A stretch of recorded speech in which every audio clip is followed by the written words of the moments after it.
This is Michael Matheson Miller, and you are listening to the Moral Imagination Podcast.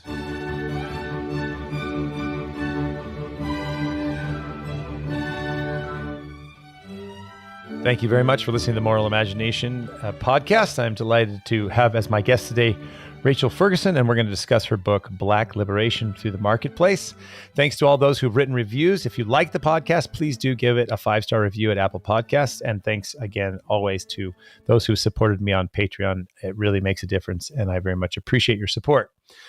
One more thing, the Acton Institute is hosting a conference, the Poverty Cure Summit. It's the second time we've done it. It's going to be virtual and live, a hybrid conference. And it'll be on November 2nd. And you can learn about it at acton.org. And also, Rachel Ferguson will be one of the speakers there. So delighted to have Rachel on the show. Let me tell you a little bit about her, and then we'll get to talking about her book. So Rachel is the director of the Free Enterprise Center at Concordia University in Chicago. She's the assistant dean of the College of Business and a professor of business ethics. She's also affiliate scholar of the Acton Institute. She has a PhD in philosophy from St. Louis University in St. Louis, Missouri, and a BA in philosophy from Lindenwood University in St. Charles, Missouri. Her research interests includes classical liberalism, philosophy of economics, Aristotelian virtue theory, and she is married to Mike Ferguson, the morning drive show host for 101.9 News Talk. I should say that in a better way, 101.9 News Talk. And we're delighted to have Rachel on the show. Rachel, thanks so much for joining the Moral Imagination Podcast. Thank you. So great. We're going to talk about your book, Black Liberation Through the Marketplace, Hope, Heartbreak, and the Promise of America. So why don't we start by, why don't you give me the big picture of the book? You co-authored this with Marcus Witcher, who's a historian, right? I think of like American historian. I did a panel with him a couple of years ago. We were on a panel at the Philadelphia Society on the history of conservatism. And the yes. That's his area of expertise. Mm-hmm. Yep. So it's interesting. I learned as he went through all the kind of the history there. So why don't you talk about, like, what's the big idea of the book? What's your kind of major themes, and why did you write it? Why do you think it's important? Well, like authors always say, we wrote the book we wanted to read.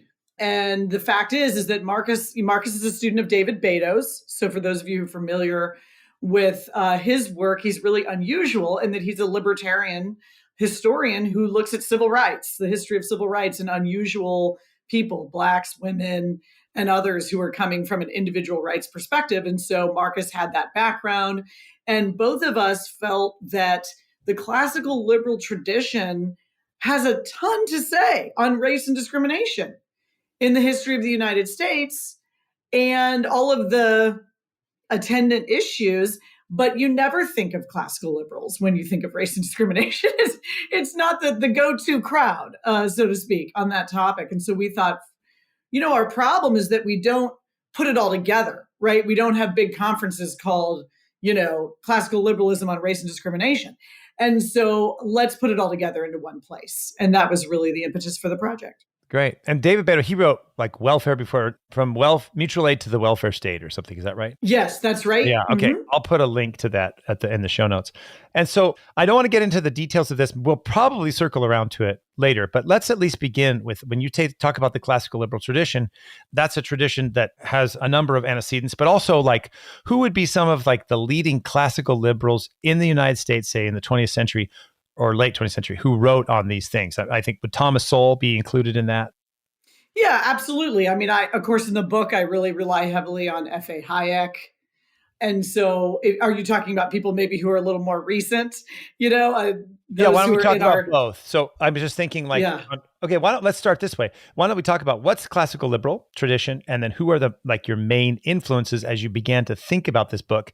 And we'll do this quickly because I do want to get to the debate of your book. And, you have a PhD in philosophy, and we could have a whole other podcast on what is liberalism? Are there different kinds of liberalism? All the debate going on today about is liberalism the source of all of the problems we have today? There's arguments from people like Patanine at Notre Dame and others who are like the post-liberal movement who think it's like a serious problem. And then there are other people who are like serious Christians like you, who also think that there's a place for classicalism. That's a whole other podcast. But I think just for listeners, why don't we lay out, why did you pick the classical liberal tradition? And then who are the big influences there as you did that? And then we'll go into the meat of your book. Yeah. So I think it's really important to understand that the book is written for a popular audience. And so what that means is I am trying to gloss over, so to speak, some of the debates within the movement, because the fact is we're already a movement that you might consider to be on the sidelines, right? We're not in the mainstream necessarily of, American political conversation. And so you're trying to invite people into a conversation that's already somewhat obscure for them. And so what I try to do is keep it very, very broad and very simple, which is why I focus on property rights, freedom of contract, and the right of every citizen to the equal protection of the rule of just laws. And so that's what I talk about when I talk about the institutions. And then when I talk about the values, I emphasize the real value for the free market, and kind of the default position is that the market can do things well, and we sort of have to prove it when we want to interfere with that. And then finally, thick civil society institutions, right? So any classical liberal worth her salt is going to say, look, if the government's not doing it and it's an area that the market can't address, then civil society needs to address it. And of course, that's where we live our lives, right? We live our lives in our families, in our churches and neighborhoods, and that's the real stuff of life. And so those are the two major values we bring in. And so, so I keep the range of sources quite broad, and I try to emphasize just a few big names so that I don't overwhelm people. But I actually think Frederick Douglass is a great one. He's a really important resource for this tradition. Mm-hmm. I appeal to F.A. Hayek. I appeal a lot to the work of David Beto, even to the work of people like Anthony Bradley, who is another Acton Institute fellow. Anthony's been on the podcast on his book on criminalization. So right, exactly, which I draw on in the book. Mm-hmm. Which I'll put a link to as well. Well, okay, so it's interesting. We'll move off this, but I think a couple of things, like you point out, you're not making an individualist case because you put so much effort into subsidiarity and into civil society and thick civil society. And also, like, I didn't mention this actually in your bio, but I should have, but you're very involved in a neighborhood stabilization, subsidiarity, private voluntary association project called Love the Lou in St. Louis that I think we'll talk about at the end, this whole work of neighborhood stabilization that you talk about at the end of your book. So I think that's helpful. So I think to kind of reiterate, the classical liberal tradition is something that is part of your intellectual heritage, but also your focus is on private property, freedom of association, freedom of contract, justice and rule of law, and then this place of the market exchange and civil society, and that the government has a role, but the government should be a limited role instead of a leading role. That seems to be your kind of like big picture view of classical liberalism. Did I get that right? That's right. And I think the assumption is often that if you are pro-Black, if you're someone who cares about Black America and its painful history and its future, you have to be big government. And so if you want to do a really fast elevator pitch for my book, it's being pro-Black and small government, and basically making the case that that's possible. Right. And that's where you use a lot of Frederick Douglass, but also Zora Neale Hurston. Mm-hmm. And part of your argument, right, which we'll get to, is that this is not simply you and Marcus. This is actually, you're making the case that in the African-American community, in the history of like post-Civil War struggles for opportunity and liberation, that there are a number of the most important leaders like Frederick Douglass were actually part of this classical liberal tradition that didn't want big government solutions, right? This is part of your argument. Did I understand that? Yeah, that's right. And if you want to go down the history a little bit, you can see somebody like George Schuyler, who runs the Pittsburgh Courier. It's the largest African-American newspaper in the United States. Rose Wilder Lane works for him, and both Schuyler and Lane are serious anti-communists. He's more conservative, she's more libertarian, but they're both anti-New Dealers, right? They're small government, pro-Black people. Okay, so let's start then. You go through that's a good kind of, I think, big picture, and then some of the philosophical underpinnings there without going too much in detail. So that's good. So you go through the kind of argument that one of the sources of freedom and liberation for African Americans has actually been the market. And so you say you're going to go through, we're going to leave failed solutions behind. So I want to talk about that. Doing justice to the past, creating a more inclusive economy, reforming criminal justice, setting the educational system free, and then stabilizing struggling neighborhoods, which is a lot of it's the civil society element. So that's the big overview, but you really start with a history, a lot of focus on the experience of African Americans post-Civil War, right, during Reconstruction. And you kind of go through some of the real injustices that were there, like not having private property, not being able to participate in the political or the economic situation, but also things like convict leasing, which I think many people would be unaware of. Do you want to go through a little bit of just kind of lay out the struggles that and some of the big obstacles that people were facing, and then as you do that, kind of, and as your book does, the responses and what people were trying to do to solve that problem? Yeah. So, my co-author, Marcus Switcher, is a history professor, right? And he says the students come into the class and they sort of have this idea of there was slavery, and then there were separate drinking fountains, and then there was Martin Luther King Jr., and like that's their grasp of Black history post-emancipation. And it was so frustrating to him. And so we really wanted to go back and show what was the actual experience of Black people in America after emancipation. There is a wonderful book called Competition and Coercion by Robert Higgs. Robert Higgs is famous for his book Crisis and Leviathan, but this is more of a deep dive on Black America between 1965 and 1910. And it is a very underappreciated book. It's very, very good. And one of the points he makes is, look, you have Reconstruction government for a period of time, and you have people trying to defend the property rights and basically have a reliable court system for Black people. But that falls apart, right? And so the Southerners, reassert themselves in their power. And that was true white supremacy there. So actually explain that a little bit. I think you had a Yeah, little so what you have is a situation in which, the Northern Reconstruction government wants to try and actually, treat Black people like citizens. And that ends up only lasting for a few years.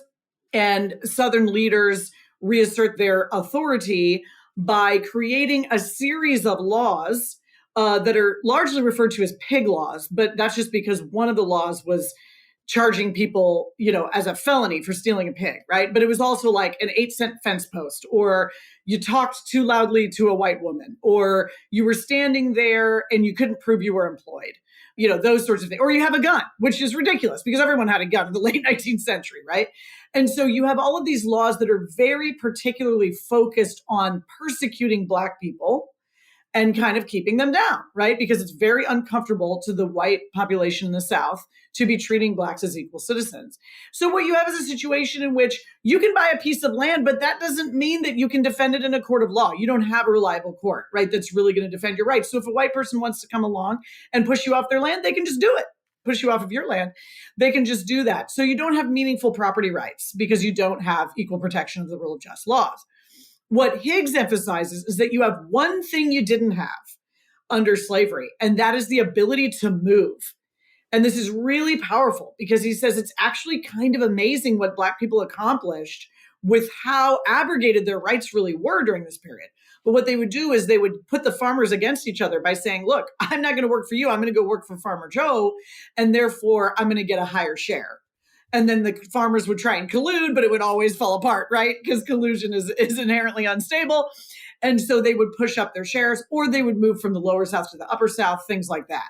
And so what you saw was their ability to actually grow the Black economy at 3 times the rate of the white economy during this period. Now they're starting from a very low point, so it's not like they're suddenly becoming wealthy. They're still very poor, but they are catching up to some extent. And one of the biggest and most incredible accomplishments of this period is the leap forward in literacy.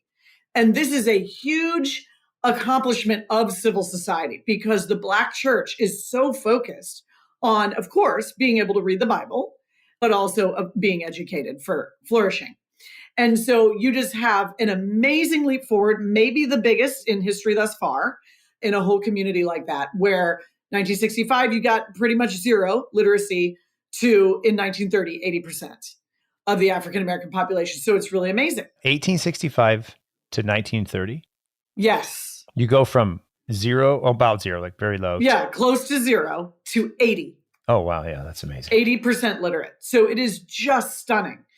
And this is a lot of combined efforts of philanthropists and the Black church and others. So it's really amazing. But the problem is that because you have all of these made up laws that are truly over criminalization, right? They're criminalizing particularly Black men. You end up getting a system called the convict leasing system. And you can read about this in the book Slavery by Another Name by Douglas Blackman, which is excellent. I highly recommend it. And what you find out is that hundreds of thousands of Black men were arrested for things that were hardly crimes, or they were misdemeanors, or maybe not a crime at all. And they were given a kind of show trial, a little quick 5 to 10 minute trial, where they would be assigned to work in a camp, and then they would be charged for the representation in the trial, so that their time in the camp was extended because they now had a debt. So not only did they have a false crime, but they also had a false debt. And then they'd have to work it off by working in something like mines, southern mines and some farms. But the mining work was particularly brutal because they never saw the sunlight. During the entire day, they were down in the mines.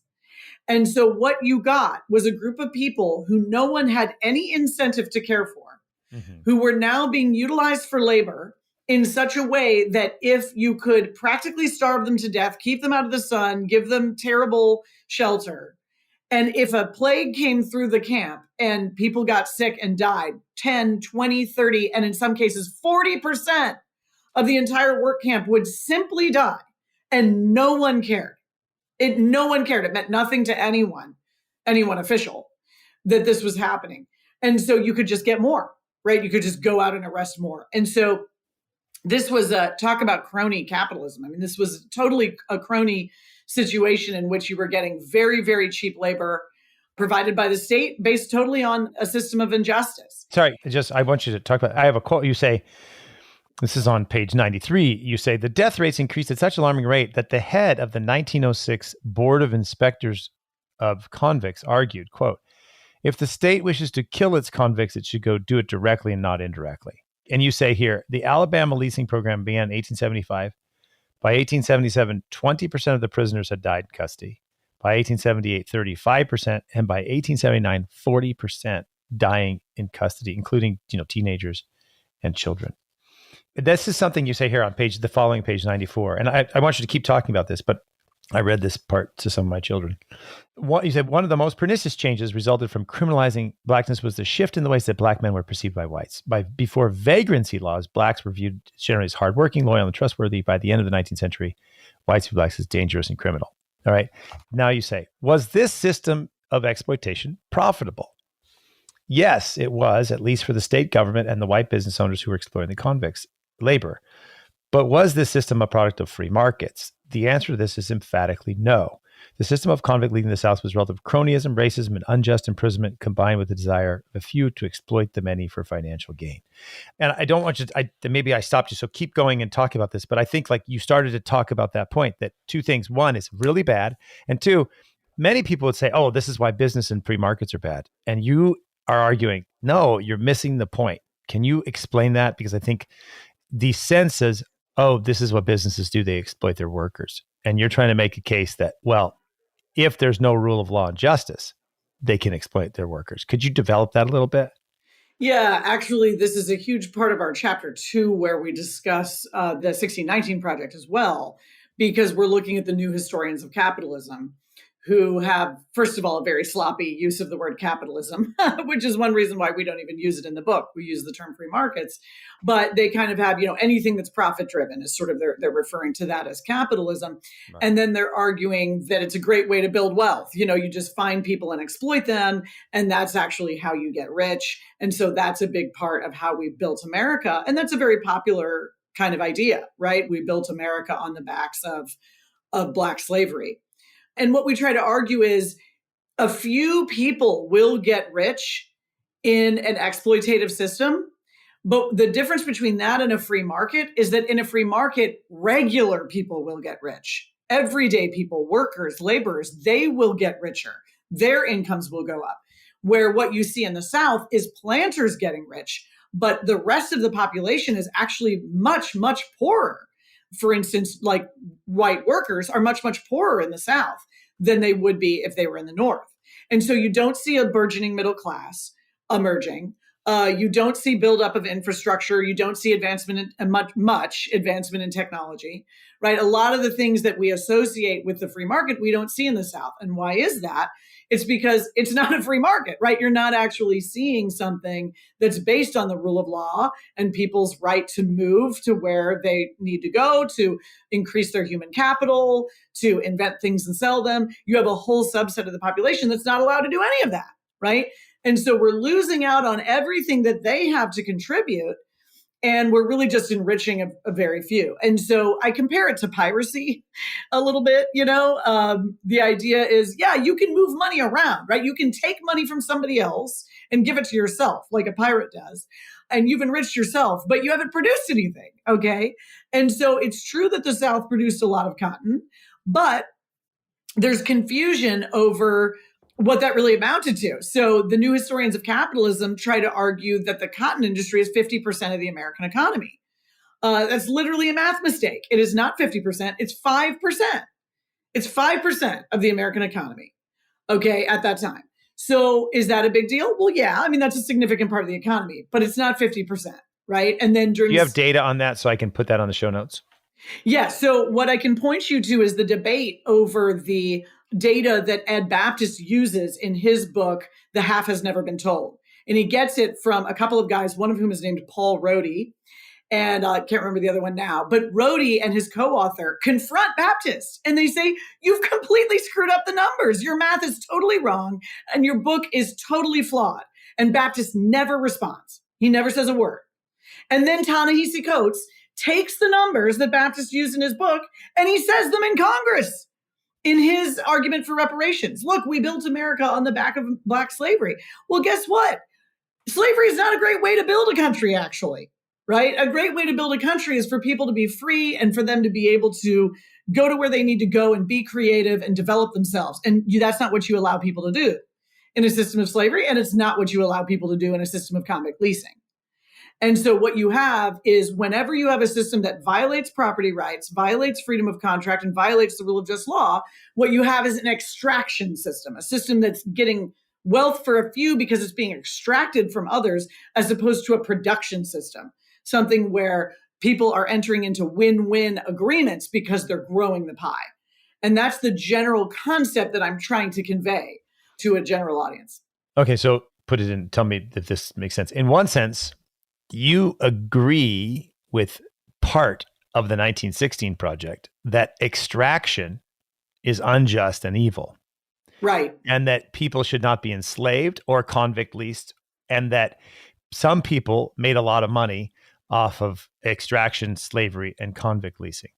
But that the problem is that this correct analysis gets combined with deeply flawed historical and economic errors that identify all kind of profit-seeking enterprise with quote unquote capitalism, which is just communists who are making profits are capitalists, oligarchs who make it, and that's where your critique is. So that yes, extraction is bad, yes, slavery is bad, yes, exploitation is bad, but A, that doesn't equal simply just like what capitalism, and B, that there's a tradition, not only the classical liberal tradition of people like Hayek, but of Frederick Douglass and Zora Neale Hurston in the African-American context that are saying, no, what people actually need is more access to markets. And you're trying to pull that out. Am I getting that right?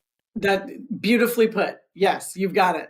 So let's keep going, because I stopped you a little bit, but you talked about conflict. You also talked about the problems of lynching. You talk about other things. Why don't you talk a little bit more about some of the reality? Because I do think that, this book makes you mad. Yes. It's so unjust. I mean, like one of the stories that's just wicked is a woman who's buying her freedom, and then her slave owner, has records of it that you found. You talked about the records. And right before she was about to pay off herself, he sold her.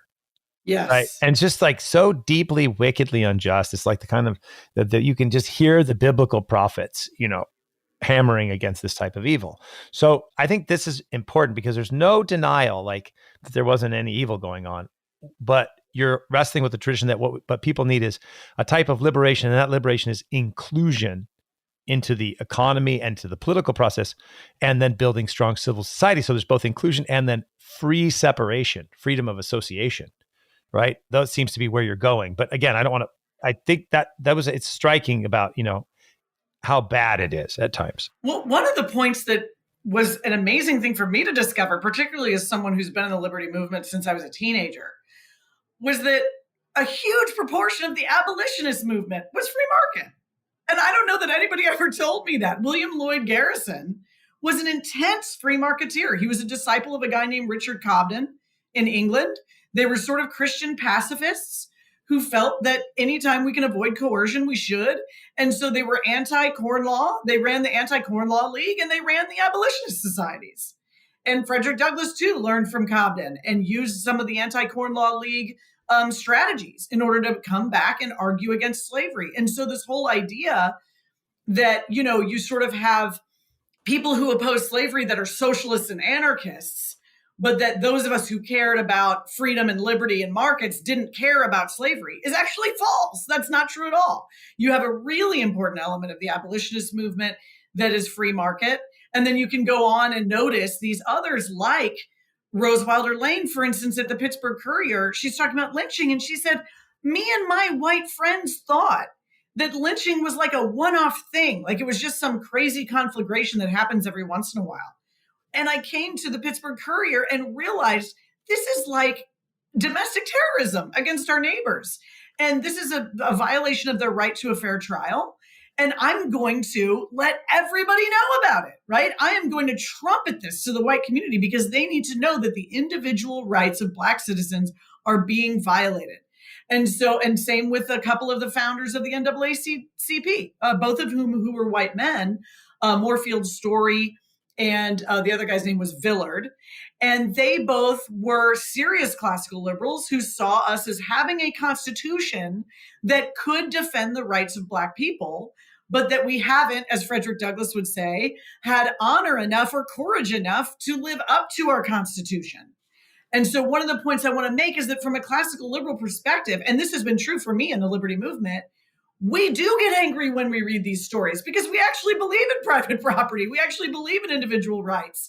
We actually believe in freedom of contract. And it angers us just as much as it angers people who focus a lot on oppression when these things occur. And it also angers us specifically because we know that human dignity and creativity are being crushed, right? And that this person, the Imago Dei, is having the veil of oppression thrown over everything that person could be offering to us.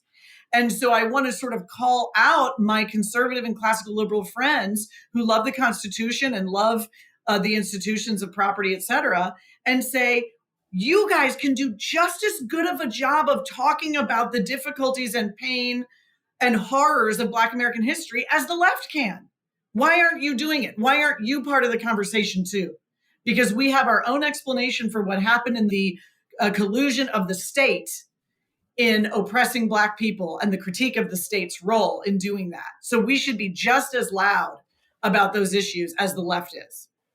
That's good. I think, and you take it quite seriously throughout the book that like, there's not simply, I'll use some maybe Girardian language. There's not simply a scapegoating of the state. I mean, like regular people like us also do bad things. And so yes. I think that's another thing. You're not somehow, it's not simply systematic. I mean, there's systematic coercion and oppression, but there's also, like, as Alexander Solzhenitsyn says, evil runs through the human heart. And right. The reality is, like, what's the study? Like, everybody thinks that they would not have, they would have been anti-Nazi. And no. Sure, right, you would. Right. And, I actually had a podcast where we talk about this. Renee Girard makes this point where if you escape, like if Jesus is talking to the Pharisees and he's having a conversation and he says, you accuse your ancestors of killing the prophets, so I know you're going to kill me. And meaning if you scapegoat others and think you would be innocent, it proves that you don't know yourself. And that in fact, you could be bad. Right. And I think that comes through. That's not simply because I'm just, as I'm listening to you talk, like you could think, oh, it's just the state, but you're actually making the point, like there's real problems going on, right? And obviously you're only dealing with a tiny bit of the difficulties. But so you set out these elements, and then you talk about like this. I want to go back to some of the other, maybe, by the way, on the lynching thing, just to finish it off, I think you give the numbers here. You say that from 1882 to 1968, 3,446 Black Americans were lynched and 1,297 white Americans, often for helping Blacks. So like it wasn't like a one-off deal. And this is a real problem. And it was a social problem and a problem of contagion and evil. But what I'd like to do maybe is pause for a second in the history element and talk about what are some of the things that happened with African Americans building their own towns, building businesses, and kind of move us up into maybe break this conversation off into like two parts of history, like the modern welfare state and before the modern welfare state. Because in the modern welfare state, you talk about some of the problems, both like in the progressive era with minimum wage and eugenics, and then like highways and transportation. Let's maybe bracket right now and just, we've talked about some of the oppression and some of the difficulties. Why don't you talk about what people were doing, what people like Frederick Douglass were doing, how they were building towns. I think a lot of people are not aware that there were many like African-American towns. These were Black towns, and they built a lot of thriving and success. And I think that there's a sense, kind of like you talked about the students of Mark Switcher, when they're like, there was the slavery, then there was the Civil War, emancipation, drinking out. Now there's that many people aren't aware of this vibrant town, commerce, civil association, self-government that was taking place. Could you talk about that a little bit? And then some of the other things that people were trying to do, including moving to get this access to justice? Yes, the stories of what Black Americans did to pursue their own flourishing are incredible. And of course, they're doing it in the face of so many obstacles.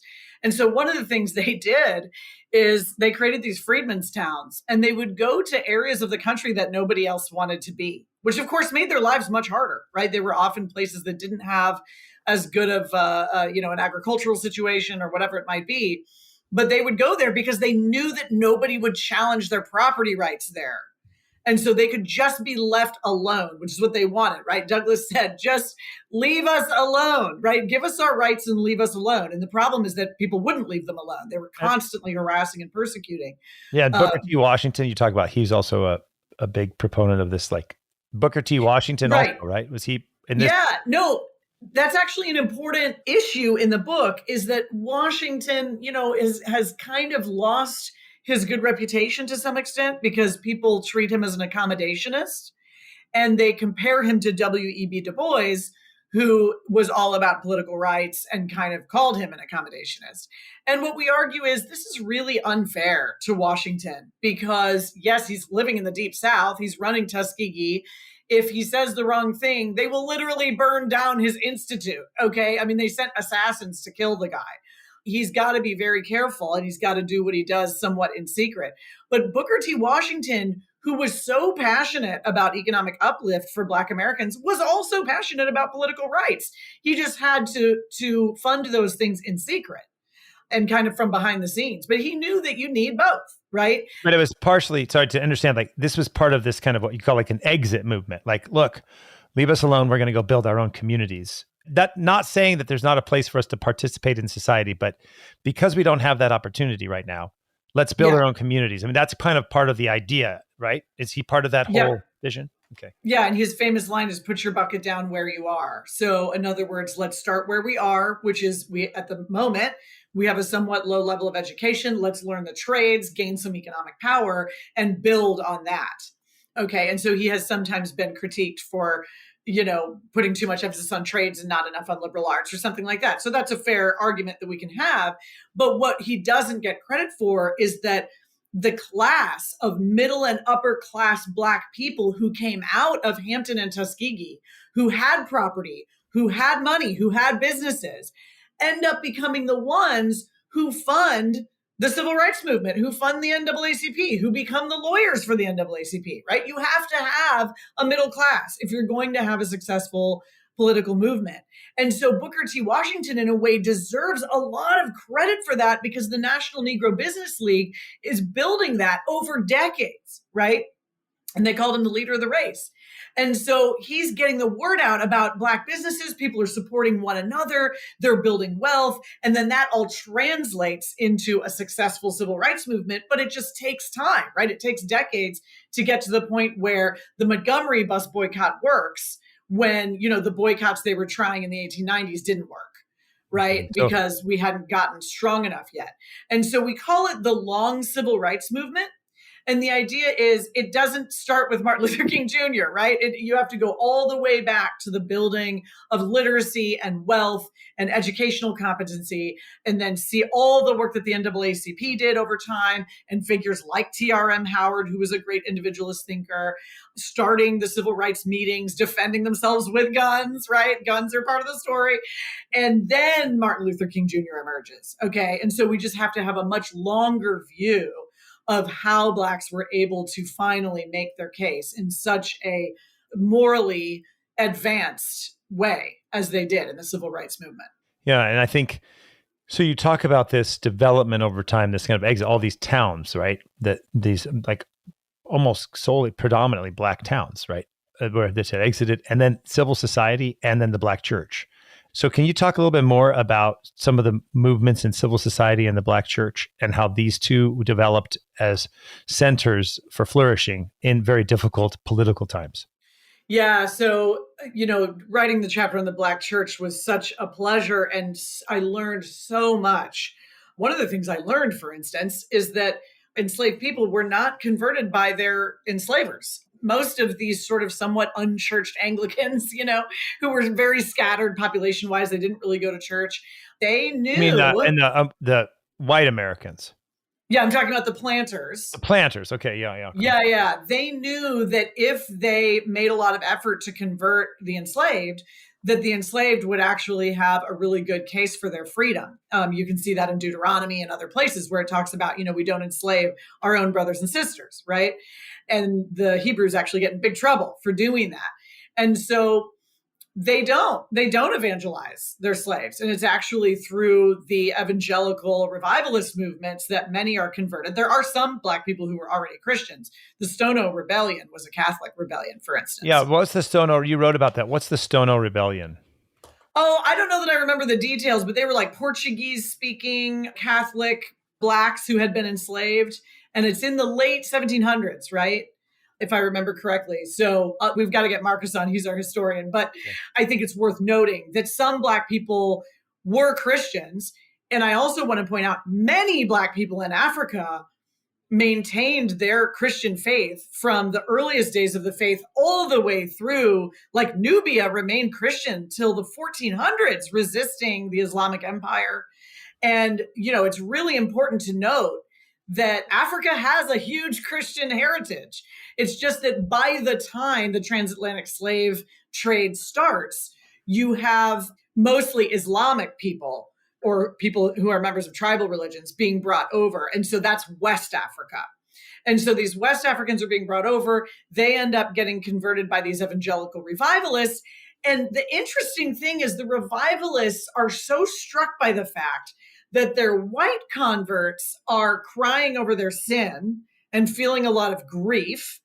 And their Black converts are actually feeling joy. They're sorry for their sins, but they're feeling an incredible joy at conversion. And that's because they have just found out that they are made in the image of and likeness of God, right? That they are equal children with everyone on the planet, children of God, that Jesus died for them, right? And that they can have a relationship with the God of the universe. And then they're being told the story of the Exodus, where God is literally intervening with vengeance in order to free the slaves, right? Ancient Israel or the ancient Hebrews. And so they are truly, it's a source of self-esteem for Black Americans. It's kind of a paradigm shift. And what you see is that they think exactly what the planters thought they would think, which is that now that I'm your brother and sister in Christ, you should set me free, right? And a dream of freedom opens up to them through their Christian faith. Part of that is actually persecution. They are persecuted by their enslavers for praying, for going to church, for preaching, etc. And many of them are like martyrs in a sense. They're beaten, they're threatened with death. They're tied to chairs so they won't go preach on a Sunday. I mean, the stories are incredible. They're all in there in chapter 5. It's so inspiring. And what you find is that the Black church is very much has to almost be done in secret. They're leaving in the middle of the night to have worship together. And they are believing themselves to be understanding the gospel as it truly is, where the missionaries that are being allowed onto the plantations, they call that the white man's religion. Because that is where the missionaries are only allowed to preach to them about not stealing, and obeying your master. But they never say anything about Jesus or heaven or salvation, right? And so they're like, we've got the real gospel. These guys are jokers. And so what you find is the Black church becomes a kind of hub, or we call it the womb. Lincoln and Mamiya call it the womb of Black culture. Because so much happens in the Black church, which is the one place where Black authority and leadership is respected. And so it's not just that your religious life is in the Black church, but also if you're doing art, if you're doing politics, if you're organizing businesses, it's all kind of coming out of the Black church. So that was really the center of not just religious life and spiritual life, but also civil associations.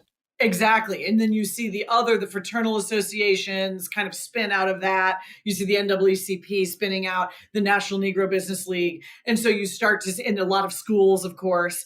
And so eventually they spin out and become their own institutions, but they all start in the Black church. And it's an incredible, powerful network for people to draw interesting. from. No, it's interesting. I mean, also because you see some parallels to that, right? With Jewish immigrants building Jewish neighborhoods, following it's like Orthodox Jewish neighborhoods, still following law, living here, and then building all these a host of institutions around it. Catholics who were excluded ended up building, parishes, Catholic schools, fraternal associations, life insurance, disability, all these things. That David Beto wrote, mutual aid before the welfare state, or welfare before the welfare state. And I think that's actually, so as you know, I actually think that's really important. It's something I think we need to rebuild. I think we've gone too far into centralization, and that Alexis de Tocqueville worries that individualism leads to centralization, and centralization encourages individualism. And what we really need is decentralization and these vibrant associations. And so it's kind of an interesting thing, and we'll bring us back, that what you're seeing in African-American communities today is really a deep breakdown of associational life, right? And many other things too, but associational life has broken down. So let's get to that, but maybe I don't want to take too much of your time here, but there's so much in this book. Why don't we get to the second kind of historical section, or period, I should say, where we start to see modern kind of centralized state getting involved. And we'll talk about the progressive movement, eugenics, minimum wage law, and transportation. Why don't we go into that direction there, and then the responses to that as well? Yeah, I think there can be kind of a stereotype that the intervention of the federal government was always in favor of Black people, because you certainly saw that under Reconstruction. And you saw that, perhaps in Brown v. Board or something like that. But we actually have a terrible history of the federal government being against the Black population, because eugenics was just so very popular at the turn of the century.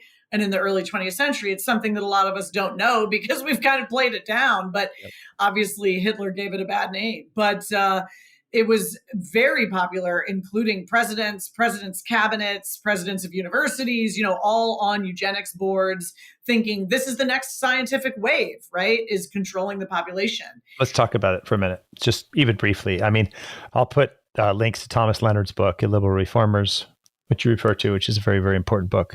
I've talked about this before with Oya Banuju Akocha on my podcast interview with her about her book, Target Africa. Oh, yes. Eugenics is a bad business. Eugenics is back, by the way. Mm-hmm. With the transhumanist movement, with genetic, CRISPR technology can be used in very bad ways. We saw that the scientist in China did genetic engineering on 2 embryos to make them HIV resistant. And these children were born in China. And of course, transgenderism, which is a subset of transhumanism, is a technological manipulation, acts of injustice against vulnerable people.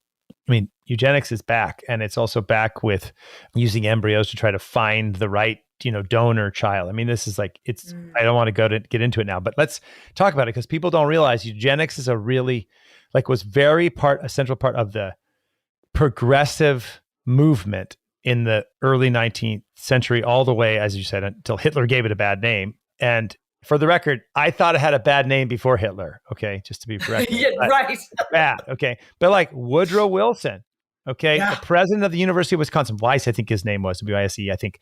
A lot of people. I mean, and I actually wrote a little bit about an essay about this, which I will also post. So talk a little bit about the eugenics movement, this kind of Darwinian view, and then some of the things that actually happened. Yeah, one thing I like to clarify for people is that the story of racism in the United States is not one story. When you start with, say, the founding generation, they saw slavery as a quote unquote necessary evil. They really wanted to get rid of it, but they didn't really know how. Then you start seeing some of them, right? Some of them. Just, I know you would say that. Some of them. Yeah, some of them, yeah. Right. Just for listeners, I know you and you wouldn't say, but some of them, yeah. Okay, keep going. Yeah, I think it's significant that we had major founders who were heads of abolitionist societies and members of abolitionist societies.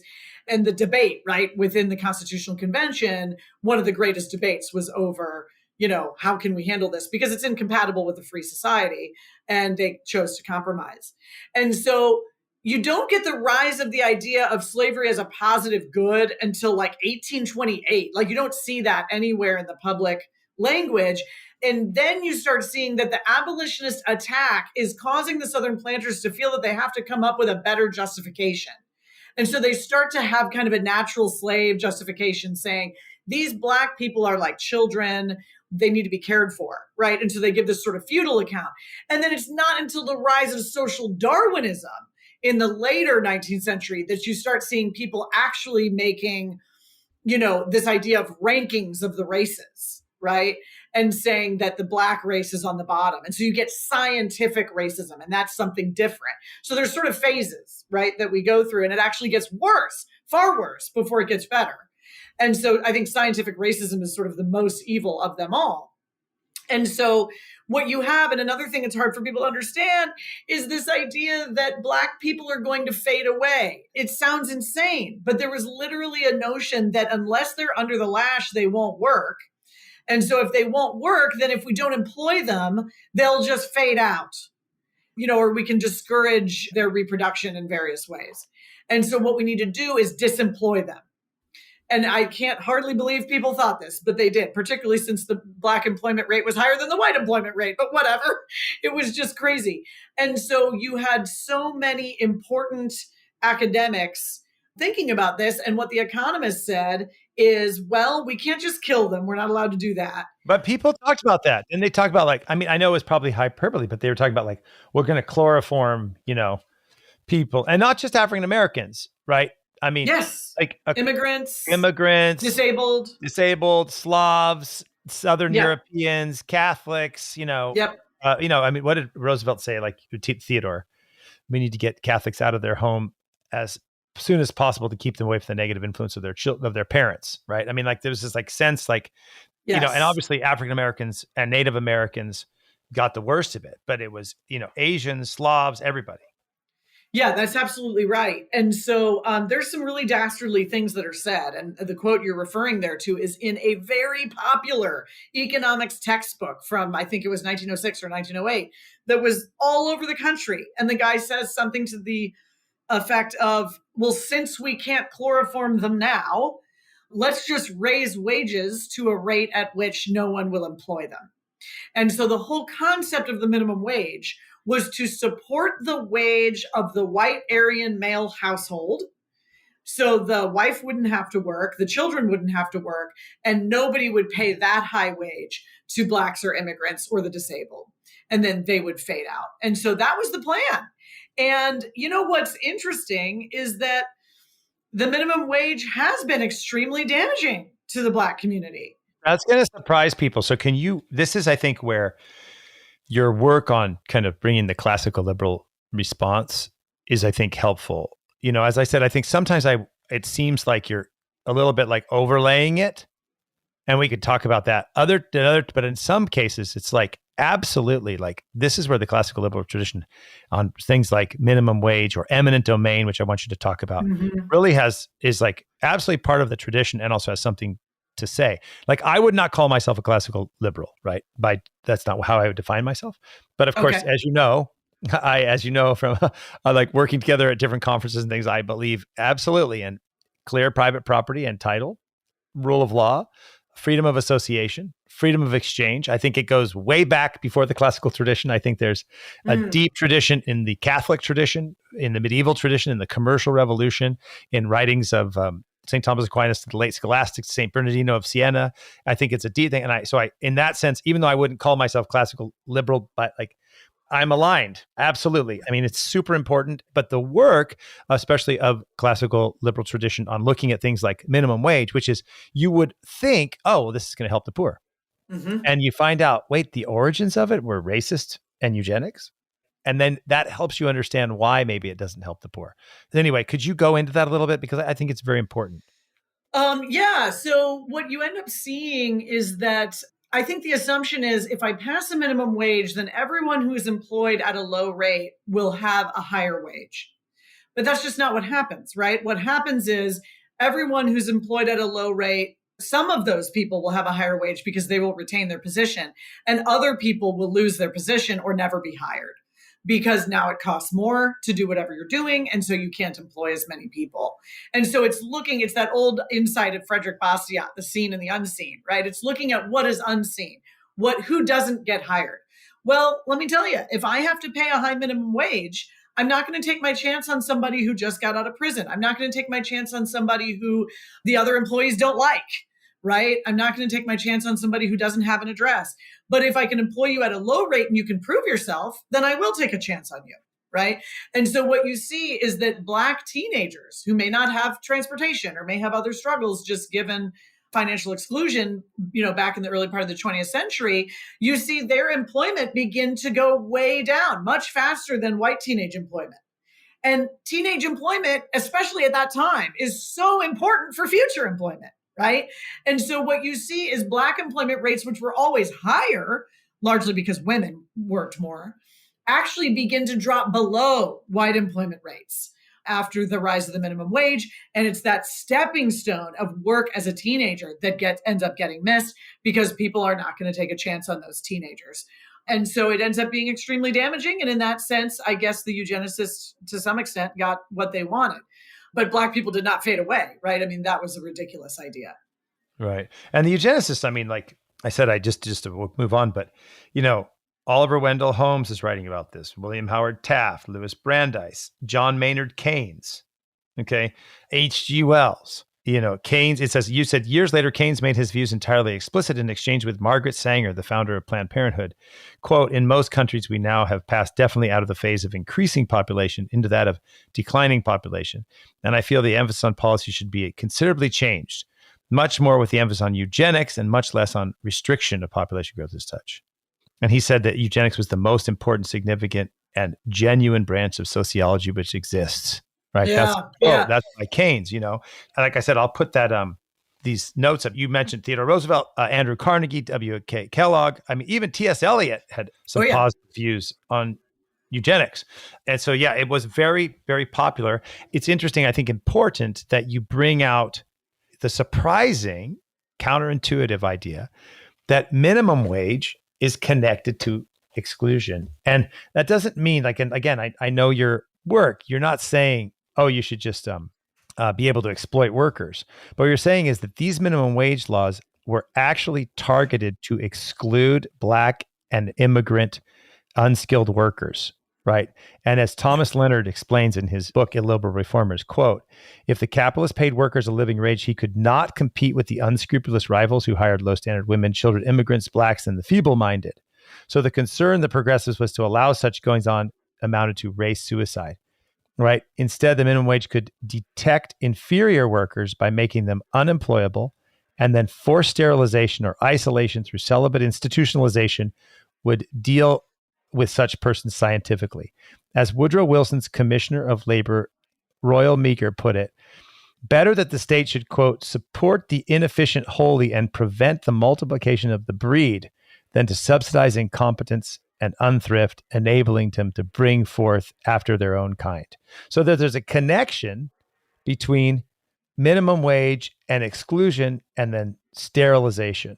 And I think that's a really important part of American history that people just don't understand. And one thing I want to emphasize is to kind of look at the underpinning concept. The progressives were a group of people who were what we might call scientistic in their mindset. So they looked at the world, the modern world, and its complexity. And unlike Hayek, who's going to say, the more complex the world is, the simpler the rules need to be, the more you need to allow spontaneous order to take effect.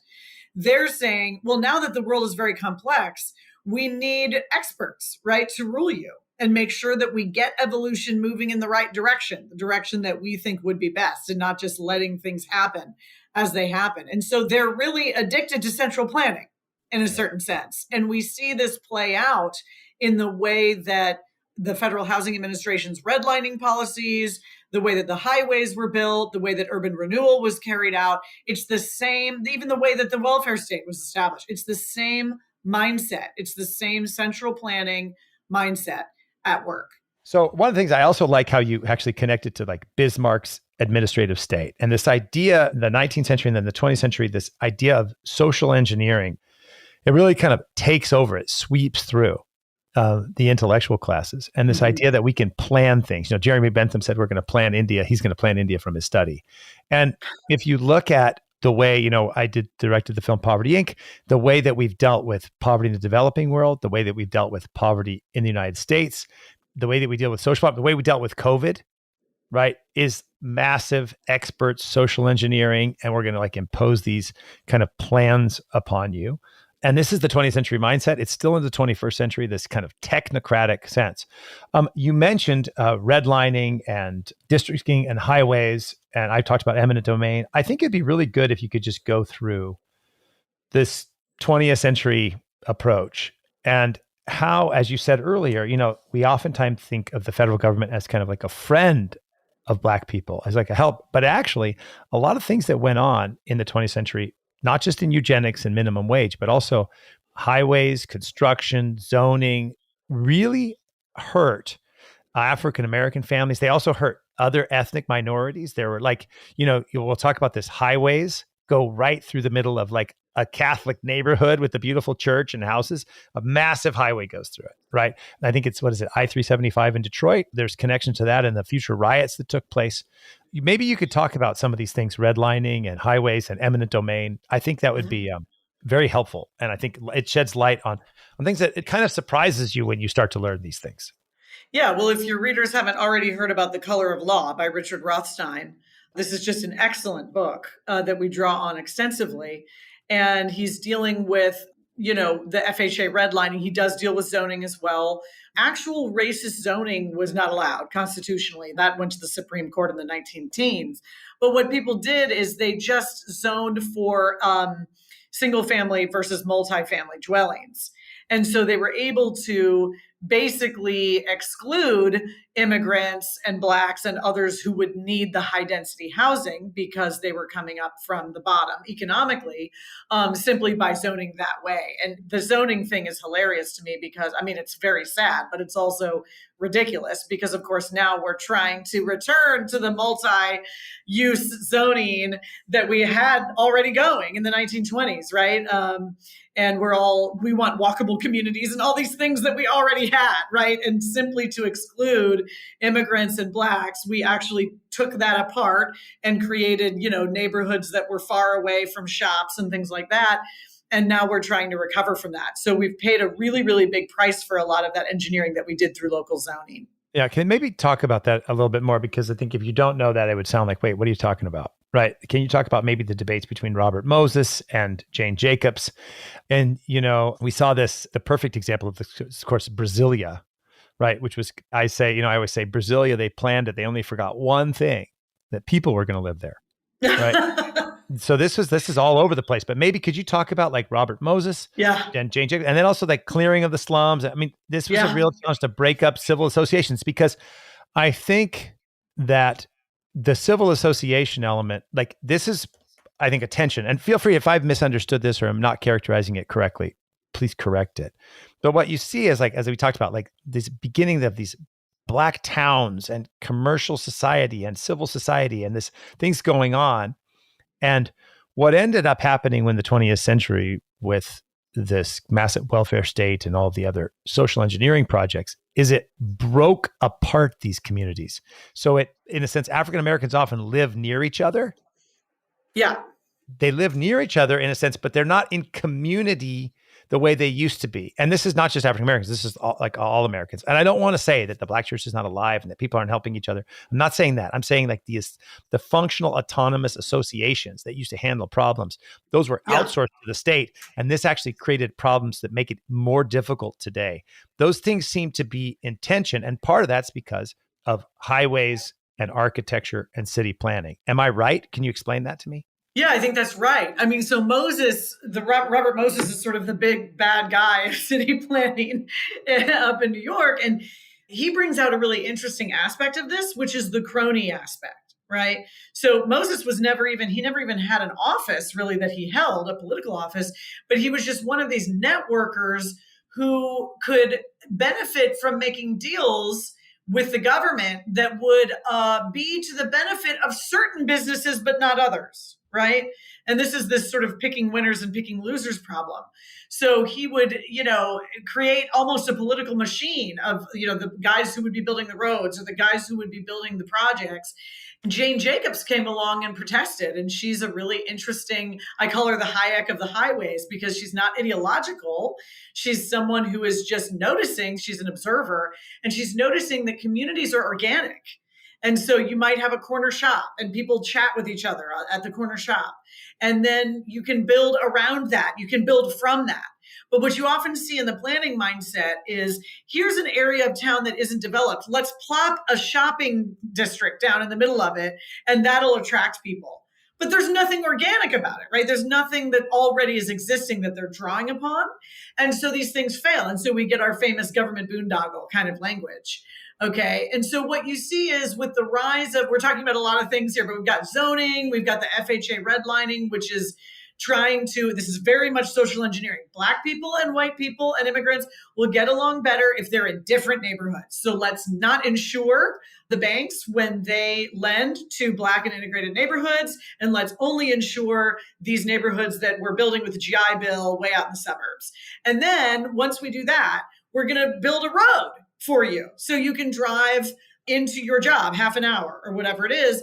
And so what do they do? Where do they put the road? Well, if you've got a bunch, as you said, it's a mixture of systemic problems and individual sinfulness. You're being given millions and millions of dollars by the federal government to create this life-changing thing called the federal highway system that changes the face of the United States. But then you've got local municipal leaders who are thinking, oh, this is our chance to mow down the communities we don't like.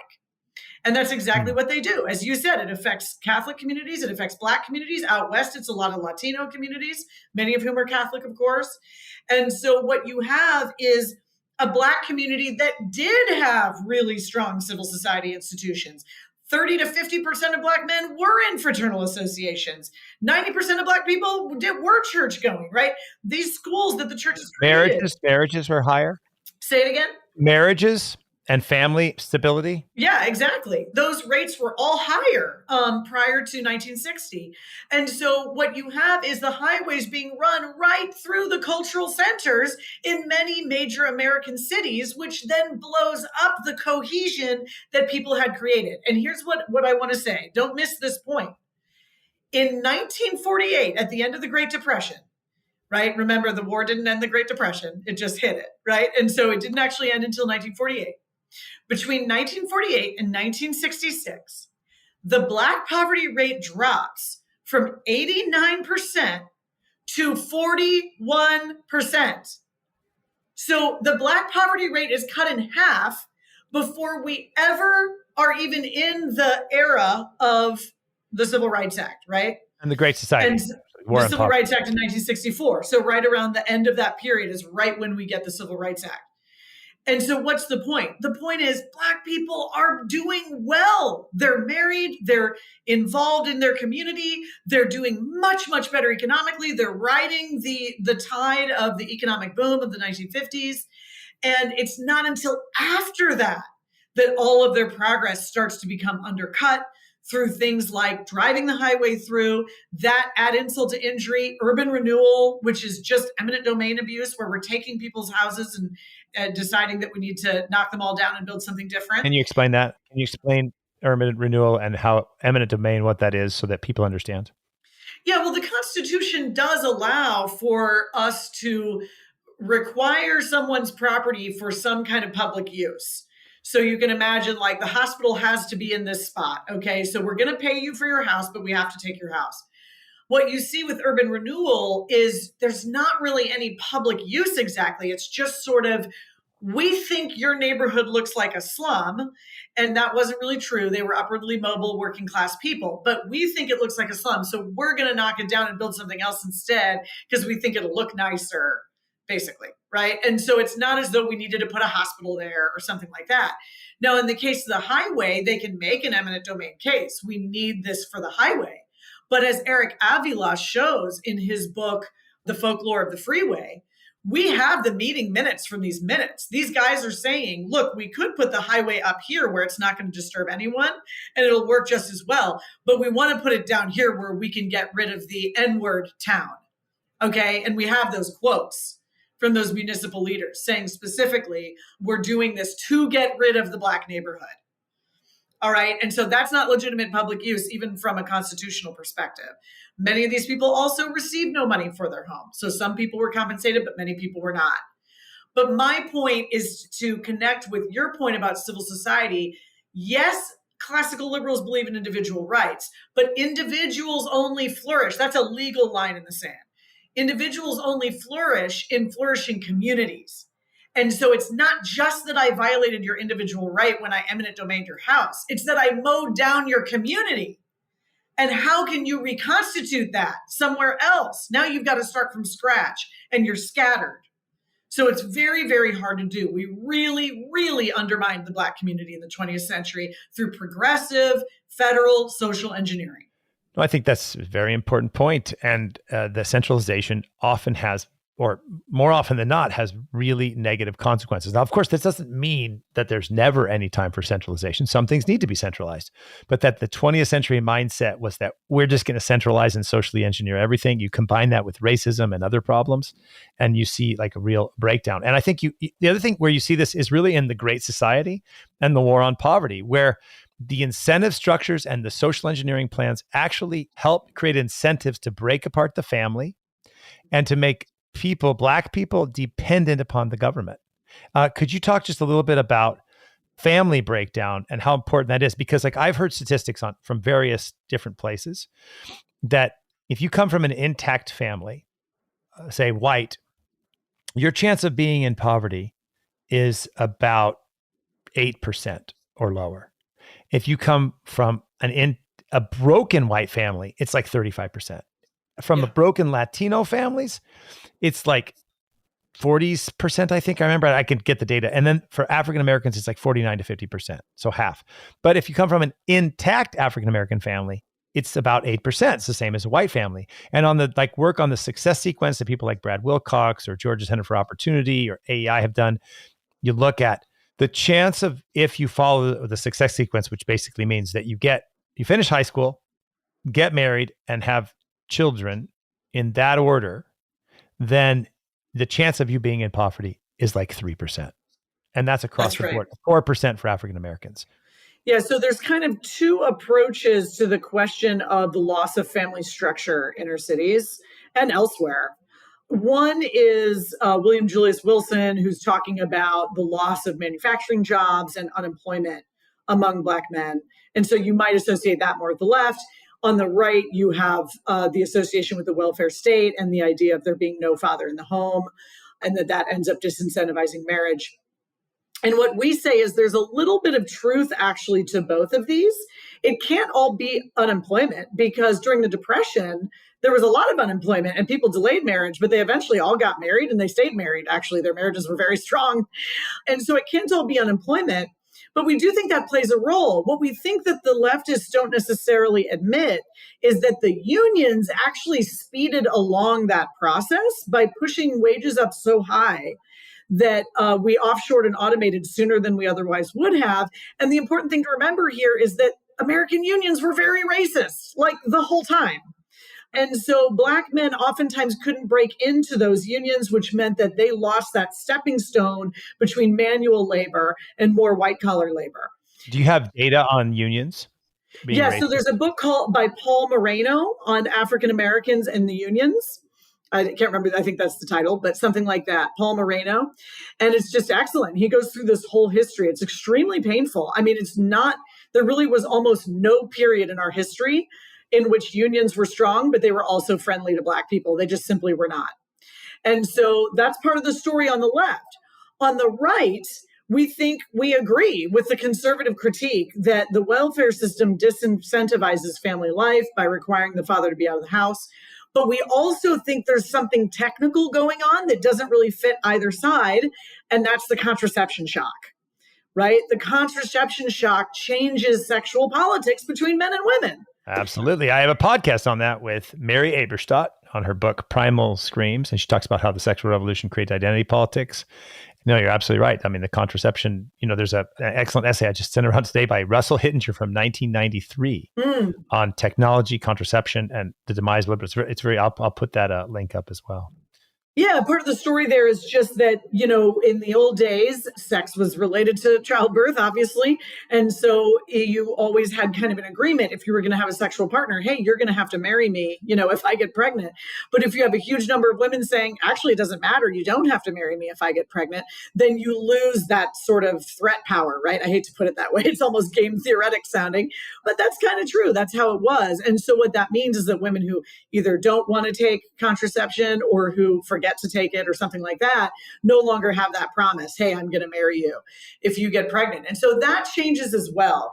But no, I think the welfare state has a huge, huge role to play here. The disincentives to work are very bad too. And so if you go to benefitscliffs.org, which the Georgia Center for Opportunity runs, you can see just how disincentivized people are from not just working, but from also moving up in any work that they have, because they will suddenly lose their benefits. So it's not that we should have no safety net. It's that we've set up our safety net in such a way to be destructive towards the family and towards work ethic. And so you have so many men now who are unemployed and not married to the mothers of their children. Some of them may be involved with their children. So it's important to point out that while 70% of Black children are born out of wedlock, only 50% live without their dad. Many of those men are in their lives. They're just not married because marriage has sort of been lost in some of those neighborhoods. And it's also important to point out that the numbers are now 50% out of wedlock birth with Latinos and 30% with whites, which means 40% with whites? 30. Oh, is it 30? Oh, I thought it was up to 40. Well, those are the numbers I saw when I wrote the book. So let me know if they've changed. But the point is that it's come for us all, right? The situation could really be described as a situation in which the Black family succumbed first because they were the most vulnerable. And so they're the furthest along in the process. And they're actually moving backwards now. They're starting to get married more now. But what we're seeing is that everyone else is also succumbing, except maybe the Asian population. And so it's really our problem. It's not a Black problem. It's our problem. It's an American problem. Yeah, I think that's absolutely right. And you talk about that here. You actually also point out, just on especially the Black African American experience, Malcolm X, you say, directly blamed white welfare work or surveillance for his mother's breakdown of his family in his autobiography. That there's the negative effect of the welfare state on marriage is not just a conservative slogan. A lot of people realize this, including people like Malcolm X and Louis Farrakhan, Nation of Islam. I've taken a lot of your time. It's a really interesting book. It's worth reading and struggling through. You mentioned, as you mentioned, just because that there's lower marriage rates doesn't mean that Black men are not actually involved with their children. Anthony Bradley, our colleague at the Acton Institute, actually talks about this in some of the work here, that in fact, sometimes they're even more involved than Caucasian. Mm-hmm. You write also about drugs and imprisonment and criminal welfare reform. You talk about the 1619 Project and this kind of tension there, how to think about it, talk about how to think about reparations. There's a lot of here for readers who are interested in this. I recommend the book of Rachel Ferguson. Again, the name is Black Liberation Through the Marketplace, Hope, Heartbreak, and the Promise of America by Rachel Ferguson and Marcus Switcher. But is there anything that you want to kind of finish off with? Any key things maybe we've left out that you think are just really, really important that you'd like to address? And then I'll give you one thing that I think is interesting to some listeners who may be a little bit more negative about the idea of a classical liberal tradition or just liberalism. Because as you know, Rachel, I'm very critical of liberal anthropology. I think it's deeply problematic. Mm-hmm. I think it's bad anthropology. And I think that the Jewish Christian vision is much richer and takes into account the subjective dimension and the social nature. And I know you do. You're a Lutheran, I think, right? I'm a Protestant, not a Lutheran. Yeah. Okay. So, but you're a Christian, and both your Christian understanding, but also your classical liberal understanding really values associations. And I think one of the problems with liberalism is individualism. And maybe, again, I don't want to get too philosophical because that's not what your book's about, but you are a philosopher. How do you explain that? Because I think a lot of people I think they tend to think if you like free markets, like I do, I think free markets are generally beneficial. They're very important for the family, for political and religious liberty, and for prosperity. But there's a sense like, oh, that's just radical individualism. But one of the things that comes through this book is you're a classical liberal and a very much of an associationalist. I always say I'm a Burkean associationalist. There's just me. It's my own party. But could you maybe explain that connection between classical liberalism and associationalism? Yeah, Because I think it'll absolutely. shock people. Yeah, I mean, contra Deneen, Patrick Deneen, who rolls all forms of liberalism together into one in his book. There's a really important strand of the classical liberal tradition called the Scottish Enlightenment, right? Adam Smith and David Hume and Adam Ferguson, and those thinkers who are understanding deeply. I mean, it's actually an answer, I think, for them to the more Cartesian Enlightenment tradition, the role of tradition and custom and sort of the way that knowledge is gained in an evolutionary way over time from generation to generation. And so that crowd has an approach to classical liberalism that is deeply committed to associations. And so when I look at something like, to sort of finish off here, when I look at something like all of the destruction that has given rise to our ghettoized communities, I know within myself that even if I get educational freedom, even if I get economic freedom, even if I get criminal justice reform, those neighborhoods are not just going to suddenly heal.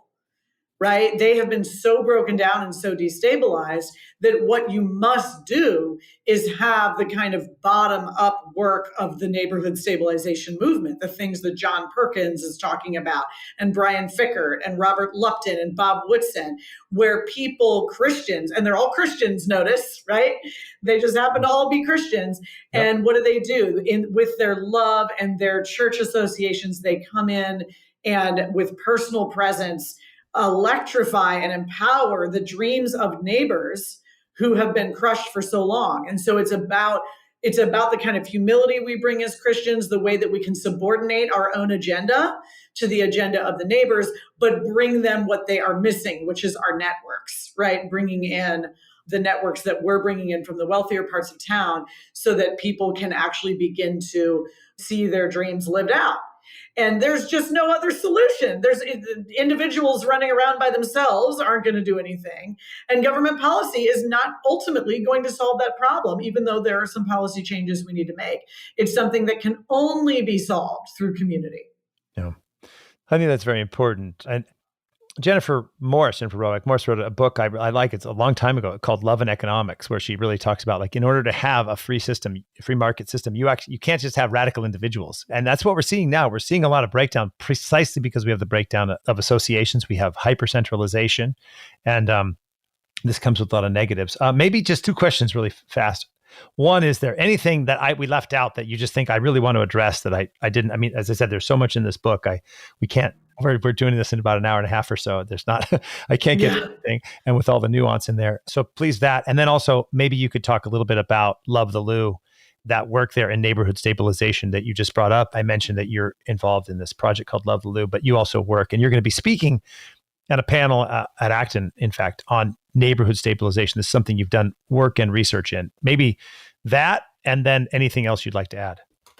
Yeah, I think one thing that I would like my readers to come away with, I'm sort of assuming that a lot of my readers are going to be somewhat conservative or classical liberal themselves. I doubt I'm going to convert a bunch of progressives away from their addiction to central planning, although I hope I do. But one thing I'd like the conservatives to take away is don't retreat from the conversations we're having in our society about race, about poverty, about our history of oppression. Don't retreat from those. Be a part of those. And I think there's a tendency to kind of go, that's the left's thing. And then that undermines your credibility to really speak to the Black community in a powerful way because you don't kind of have your own account. And what I've given in this book, I hope, is an account that a lot of conservatives can embrace and say, yes, I can absolutely not just acknowledge, but really grieve and lament some of our history and the way we fell short of our own ideals, but I can still be hopeful about the American project because it was the exclusion from that project that we're really describing when we describe Black oppression. So that's my clarion call, I guess I would say. And then I'm on the board of an organization called Love the Lou in St. Louis, and we work on Enright Boulevard, which is now a stabilized community. We're in year 11. It takes about 8 to 10 years to stabilize a community. What does that mean? Or I should say to stabilize a block.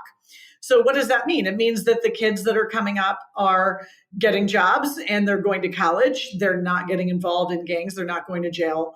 There are beautiful community gardens. It's a beautiful street. Many homes have been rehabbed. People are now in lease to own situations where they're 5-6 years away from owning their own home. That'll be an asset to hand down to their children. Now we've moved to our second neighborhood and looking at a resource center that's actually at the corner of 3 impoverished neighborhoods. And that's just the solution. The solution is the slow work of personal presence. And so that's my other clarion call to my conservative and classical liberal friends, which is please do philanthropy right. And I've got that article that came out in Discourse, how we can do philanthropy right, because so many of us complain about the welfare state and we complain about the way that it's undignifying and that it crowds out communal organic solutions, but we then do philanthropy just like that. Right? We do it in the exact same way. It's a handout. We think we know the solution from above. We drop it on your head. And so we really have no credibility in some sense in our critiques of the welfare state if we're not even doing philanthropy the right way. So read When Helping Hurts, read Toxic Charity, get involved with the Christian Community Development Association or with the efforts of the Woodson Center and start thinking about how can we do things right? How can my church mission board flip our philanthropic models so that we're treating people not as mere recipients, right? But as people that have something to offer me and we can exchange with one another. No, that's very good. And in Poverty Inc., that's kind of in the Poverty Cure Project. That's another thing. Absolutely. Right. Is that too often we adopt models of the kind of dominant social engineering, secular left or secular right. And instead of saying, wait, how can we actually go back to our tradition and say this? And I think that you talk also, there's not time to get, but you talk about incarceration, over criminalization. I actually have a podcast with Anthony Bradley on that. So perfect. If you're interested in that, you can read that other chapter of Rachel's book where she goes through that, and also listen to my podcast with Anthony Bradley. And but to end, I think your second clarion call was get involved in the neighborhood association, do philanthropy right, and your first one was don't give up on this project, this American project, despite its brokenness in various ways. And I think you quote Martin Luther King, in fact, in 1963, when he says, "We've come to our nation's capital to cash a check." Right? When the architects of our republic wrote the magnificent words of the Constitution, the Declaration of Independence, they were signing a promissory note to which every American was to fall heir. This note was a promise to all men, yes, black men as well as white men, would be guaranteed the inalienable rights of life, liberty, and the pursuit of happiness. It's obvious today America has defaulted on this promissory note insofar as citizens of color are concerned. Instead of honoring this sacred obligation, America has given the Negro people a bad check, a check which has come marked insufficient funds. But we refuse to believe that the Bank of Justice is bankrupt. We refuse to believe that there are insufficient funds in the great vaults of opportunity of this nation. So we have come to cash a check that will give us upon demand the riches of freedom and the security of justice. And I think in many ways that King part is a summary of what you're trying to get across in your book, that justice matters. We have to take justice very seriously, but that the answer to justice is not necessarily the centralized state, but in fact, empowering individuals, families, and communities in a rule of law with opportunity, as we say in Poverty Inc., to create prosperity in their own neighborhoods, their own families. That seems to be, I think, it's an inspirational book. It's a hard book and it's a convicting book, but I think an inspirational book. Did I get your vision correct in that summary? You did, and thank you so much. I really did try to make it something that is approachable and readable, even for people who are not nerdy academics like you and I. And so it moves right along and we cover a lot of ground, but I hope people enjoy it. It was very good. Yeah. Thank you very much, Rachel. Thanks for your time. So the book is Black Liberation Through the Marketplace. Rachel Ferguson, Marcus Witcher.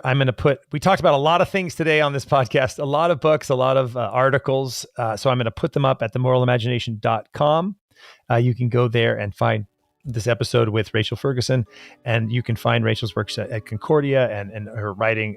She has rachelferguson.com. Is that correct? rachelferguson.com? rachelfergusononline.com. Online.com. Okay. All right. So Rachel, thank you very much. And thank you all for listening to the Moral Imagination podcast. Thanks.